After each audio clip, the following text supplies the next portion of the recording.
Hey guys, welcome back to yet again another video tutorial. This is part 3 of our touching up photos unit. Today we are going to look at changing hair color.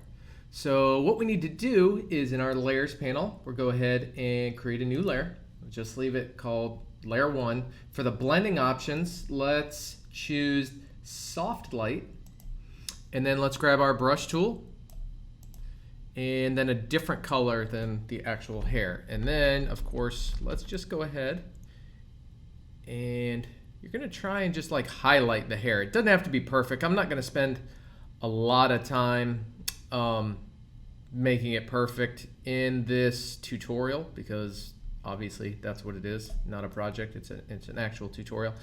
But if you were doing this for, you know, a photo studio or something like that, obviously you'd want to spend a little more time, maybe make the brush size smaller and get a little more detailed with it there. Okay, so from here what we're going to do is create a new adjustment layer using hue and saturation, and we want to go ahead and make sure it only affects that layer below.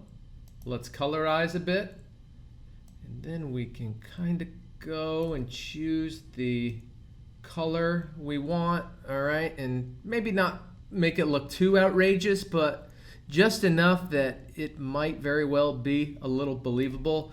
And if we kind of rewind to when we were using our brush tool to color in there, the better job you do on that, the more realistic it's gonna look. But you guys get the idea here.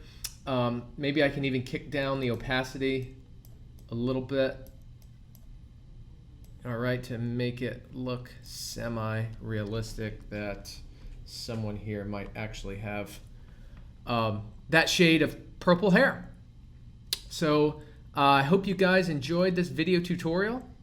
See you next time.